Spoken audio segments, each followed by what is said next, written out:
This is a line shack my dad stayed in when he was deer hunting back in the 1960s out in Colorado. And he and some of his friends, they rented this place, and has a porch, and there's a elk antler up on the roof, stovepipe here. And it's hard to tell in the picture if this is rolled roofing or not, but here is the line shack model that Dad made. He used big logs or sticks, and he's got, this is actually a piece of a lilac branch that kind of replicates pretty close to that elk antler. And he ended up buying these asphalt shingles, which he said are not good and not easy to put on, and he's not really happy with it. But in the photo, the color photo, the roof shingles were red. So I'll let Dad take it away. I started out with a piece of 3/8 inch plywood for a base, and then I used these 1/8 by 3/4 inch boards for flooring all the way through. I do all that first, and then I start assembling the logs. And this size, I was always used to using smaller size. And this size is, it seems like it would be a lot easier. It's maybe a little bit easier, but not super a lot. Kind of different, kind of fun to work with.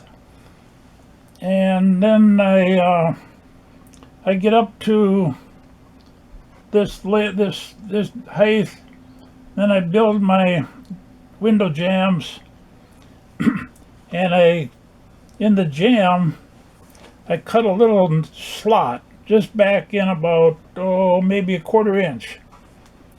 In the center, on both sides, each end. Then I use plastic, so it's flush on the bottom, flush on top, and then the plastic's 16-inch wide on both sides.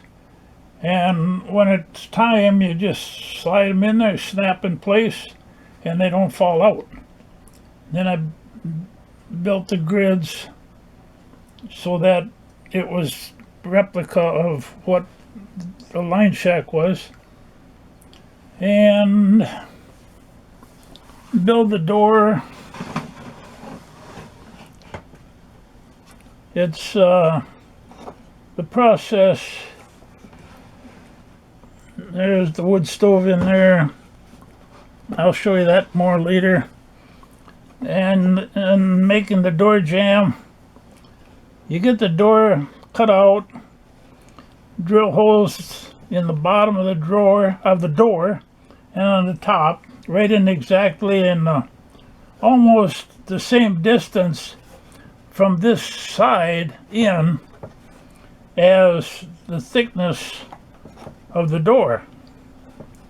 And then you have to drill this hole before you can set the door frame in, so you can put on one row of logs and then drill that hole, put a little nail in there, and then work your way up, put the jamb on, and have that hole drilled. You can drill that hole last because you can come down from the top. And then you have to do it, pretty precise so it'll work. And then the windows, same as the other big window.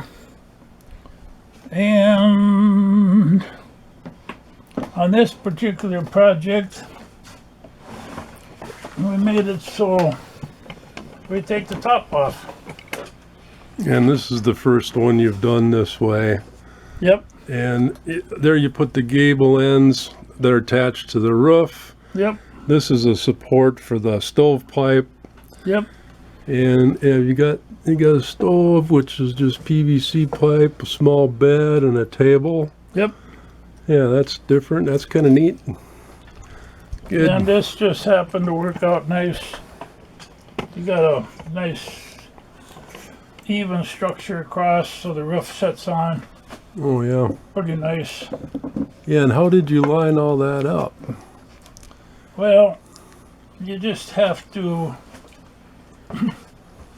put these ends on. Didn't you attach them to the walls and then put the roof on?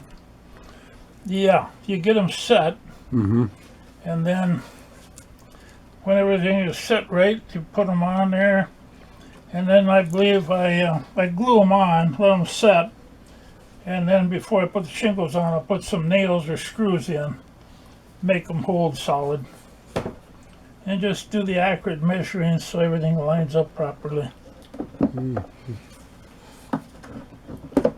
Kind of different, but kind of nifty.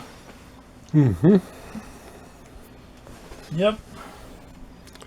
Good. So Okay. And that's it on the Line Shack. Be sure and check out my other videos. Please subscribe, like, share, and leave a comment below. Have a great day.